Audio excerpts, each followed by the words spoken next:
असम साहब, बड़ा अहम सवाल, और ये पाकिस्तान के मेरा ख्याल है कि हर स्टूडेंट का, हर उम्मीदवार का मसला है, ऐसे में फेल हो जाना।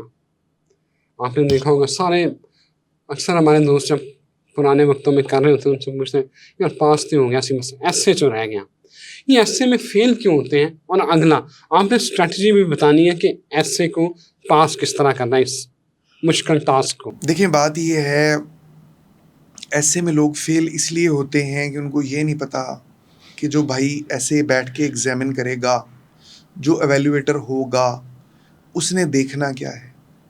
एवेल्युएटर के पास एक चेकलिस्ट है, उसका एक क्राइटेरिया है। वो क्राइटेरिया किसी के पास नहीं होता, कभी किसी ने इसको जानने की कोशिश ही नहीं की। और आपको पता है उसकी क्या रीज़न है, ऐसे की उस क्राइटेरिया को ना जानने की कोशिश की? क्या रीज़न है, आप गेस करें। उसकी रीज़न ये है कि हमने सारी ज़िंदगी ऐसे लिखे होते हैं।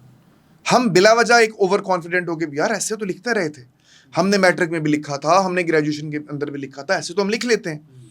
So this is the reason कि उनको समझ नहीं आती कि एक ऐसे जो आपने 12वीं क्लास के लिए, 14वीं क्लास के लिए, या MA इंग्लिश के लिए लिखा है, या अगर आपने कोई रिसर्च पेपर PhD के लिए लिखा है, तो उसमें और जो ऐसे आप CSS के लिए लिख रहे हैं, इसकी अप्रोच के बीच में फ़र्क है।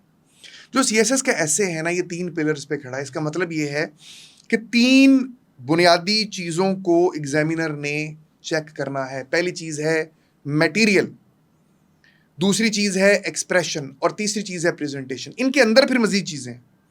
जब आपका वो मटेरियल कहते हैं, आपने ऐसे में जो मवाद फराहम किया, जो बातें लिखी हैं, उन बातों के बीच में उसने 3 चीज़ें देखनी है। पहले नंबर पे कि ये रेलेवेंस है कि नहीं है, रेलेवेंट मटेरियल है कि नहीं है।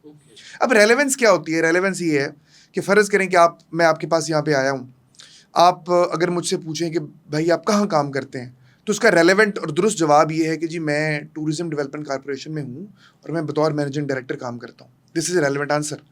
और अगर मैं शुरू करूँ कि जी बहुत शुक्रिया, बिस्मिल्लाहिर्रहमानिर्रहीम, मैं बचपन में वहाँ पैदा हुआ, फिर मैं उधर चला गया, फिर मैं उधर चला गया, मेरी ज़िंदगी का मकसद ये था, क्या मैं रेलेवेंट बातें कर रहा हूँ? मेरी बातें रेलेवेंट तो नहीं है। पूछा आपने कुछ है, बता, मैं पूछ रहा हूँ। पूछा आपने भी मेरी ज़िंदगी के बारे में ही है, प्रोफेशनल मेरे स्टेटस के बारे में ही है, बता, मैं भी वो कुछ वैसा ही रहा हूँ, लेकिन मेरी चीज़ें डायरेक्टली उसको हिट ही नहीं कर रही। तो सबसे पहली चीज़ जो देखी जाएगी वो रेलेवेंस है।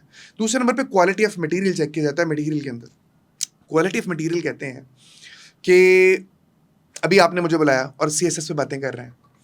अगर आप किसी ऐसे बंदे को बुलाएंगे जिसने कभी CSS का पेपर ही नहीं दिया और उससे इस तरह की बातें पूछेंगे जो मुझसे पूछ रहे हैं, तो क्या वो जवाब वैसे ही देगा जो मैं दे रहा हूँ? नहीं देगा। या मैं कुछ मीडिया की बात आपसे पूछूं, तो ऑब्वियसली आप जो जवाब देंगे वो तो मुझे पता ही नहीं होगा, क्योंकि जो क्वालिटी आप प्रोड्यूस कर सकते हैं मीडिया की बातों के हवाले से, या मैं as an expert of CSS examination जिसमें मैं 16-17 साल से हूँ, वो आम बंदा तो नहीं कर सकता। तो क्वालिटी ऑफ मटेरियल ये है कि एग्जामिनर एक्सपेक्ट करता है कि बच्चे ने जो अपने ऐसे में बातें लिखी हों वो एटलीस्ट इस लेवल की हों कि वो 10वीं 12वीं 14वीं का लेवल ना लगे। अगर आपसे गुर्बत का पूछा गया है, महंगाई का पूछा गया है, टेररिज्म का पूछा गया है, तो आपने उस फील्ड के एक्सपर्ट बन के उसका एनालिसिस किया हो। This is what quality is. वो एक्सपेक्ट करता है कि आप उस जिस मौजू पे आप इजहार ख्याल फरमा रहे हैं ऐसे में, उस पर आपकी कमांड होगी। तीसरी चीज़ वो देखता है कि क्वांटिटी वाइज पूरा है कि नहीं। 2500 से 3000 लफ्ज़ों का ऐसे अगर लिखना है CSS में, और 1500 से 2000 का अगर आपने लिखना है PMS में, तो उतना होना चाहिए।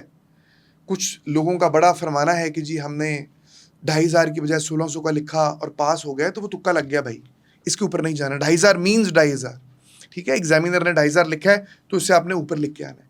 मटेरियल में 3 चीज़ें मैंने बता दी। एक्सप्रेशन में वो ये देखता है कि आपका जो लैंग्वेज है, सबसे पहले ग्रामेटिकली दुरुस्त है कि नहीं है, ग्रामर वाइज, टेंसेस दुरुस्त हैं, पंक्चुएशन दुरुस्त लगी हुई है कि नहीं, प्रेपोजिशन दुरुस्त लगी हुई है कि नहीं, वर्ब की फॉर्में प्रॉपर लगी हुई है कि नहीं। वो प्रॉपरली चेक करता है इसको कि आपने जो लैंग्वेज लिखी है वो दुरुस्त है कि नहीं। फिर देखता है कि इसके अंदर पुख्तगी और मैच्योरिटी कितनी है। ये पुख्तगी और मैच्योरिटी क्या है मैं बताता हूँ। देखिए, आप सफ़रनामे पढ़ते होंगे, आप नॉवेल्स पढ़ते हैं। ऐसा है ना कि किसी अच्छे लिखने वाले का आप नॉवल पढ़ें, उसकी ज़ुबान में, उसकी लैंग्वेज में, जो उस तरह जिस तरह उसने वो सफ़रनामा लिखा है उसमें, और एक आम सफ़रनामे में फ़र्क होगा, है कि नहीं? बिल्कुल सही है। मुस्तनसर हुसैन तारड़ साहब का सफ़रनामा पढ़ लें और एक आम बंदे का का लिखा हुआ सफरनामा पढ़ लें, हाँ फर्क तो है। कभी कोई आपको लगेगा कि जी दोनों का लेवल जो है वो सेम है? एक्सप्रेशन का, जुबान का फर्क। तो जो आपने जुमले लिखे हैं उनके अंदर पुख्तगी कितनी है, खूबसूरती कितनी है, वो कितने हार्ट टचिंग है, वो मैटर करता है जी। बहुत मुश्किल अल्फाज लिखना मैटर नहीं करता, नहीं चाहिए बहुत मुश्किल अल्फाज, अच्छे अल्फाज चाहिए, अच्छी वोकेबलरी चाहिए, अच्छे इडियम्स चाहिए। तो एक्सप्रेशन के बीच में ये चीज़ चेक की जाती है। तीसरी चीज़ है प्रेजेंटेशन। प्रेजेंटेशन के जी दो पहलू हैं, एक है बज़ाहिर नज़र आने वाला एपरेंट, दूसरा है हिडन। एपरेंट पहलू ये है कि आपने जो कोलिया कोला है, जो आपने 24, 25, 26 सफ़ों पे ऐसे लिखा है, वो देखने में कितना लग रहा है खूबसूरत, साफ़ सुथरा कितना है, ठीक है। आपने हाशिए का इस्तेमाल कैसे किया, आपने पैराग्राफिंग कैसे की है, आपकी लिखाई ऐसी है कि उसको पढ़ा जा सके कि ना पढ़ा जा सके। मतलब 80% बच्चों का तो रौला ये होता है कि उनकी लिखाई खुद उनसे नहीं पढ़ी जाती, ठीक है। वो रात सोए हुए को किसी को उठा के नज़दीक से दिखाएं, बंदा देख के डर जाए, इतना उन्होंने पढ़ा लिखा हुआ होता है। तो एग्जामिनर क्यों आपको पास करेगा? उसको पास करने के नंबर तो नहीं मिल रहे या पैसे तो नहीं मिल रहे, वो उसको लगेगा पढ़ा ही नहीं जा रहा, वो काट के रख देगा, बच्चा फेल, आगे चलो, ठीक है। तो प्रेजेंटेशन का पहला पहलू कि आपका ऐसे देखने में कैसा है। गोल क्या होना चाहिए? गोल ये हो जो हम अपने स्टूडेंट्स को बताते हैं, उनके दिमागों में डालने की कोशिश करते हैं कि भाई ऐसे लिखो, तो ये सोच के लिखो कि एग्जामिनर उसके किसी भी सफ़े को काटेगा, फ्रेम करवाएगा और अपनी दीवार के ऊपर पेस्ट कर देगा, लगा देगा। इतना खूबसूरत होना चाहिए लिखाई वाइज। और फिर जो हिडन पहलू है प्रेजेंटेशन का, वो ये है कि आपने बात को शुरू कैसे किया, आपने बात को ख़त्म कैसे किया, आपने बात को पीक कहाँ पे दी। मैं एक बड़ी अच्छी मिसाल देता हूँ, इसलिए मिसाल देता हूँ कि वो एतजाज़ एहसन साहब की मुझे बड़े पसंद हैं। एतजाज़ एहसन साहब वकला की फील्ड में, अगर किसी अदालत के बीच में खड़े होकर एतजाज़ एहसन साहब दलाइल दे रहे हों और मुकाबले में कोई आम नया बिगनर वकील दलाइल दे रहा हो, तो क्या वो बराबर होगा दलाइल का अंदाज, लबो लहजा? मतलब बात को उन्हें पता है कहाँ से शुरू करना है, कहाँ तक ले जाना है, कहाँ ख़त्म करना है। बिल्कुल इसी तरीके से जिस तरह खलीलुर रहमान कमर साहब, उनके लिखे हुए ड्रामे जो हैं, वो उनके डायलॉग्स जो हैं, वो एक अपनी मिसाल आप हैं। वो खुद कहाँ से बात शुरू करते हैं, उनके अल्फाज कैसे भरे हुए हैं। तो बात कहाँ से शुरू की, कहाँ ले गए, कहाँ ख़त्म कर दी। इंट्रो पैरा एक अलग अंदाज में लिखा जाता है एक मिजाज में, कंक्लूडिंग पैरा एक अलग मिजाज में लिखा जाता है, मेन आर्गूमेंट पैरे अलग मिजाज में लिखे जाते हैं। ये सब प्रेजेंटेशन का पार्ट है कि आपने अपने दलाइल को प्रेजेंट कैसे किया। आपने रिकमेंडेशन दी तो वो रिकमेंडेशन लग भी रही थी कि नहीं।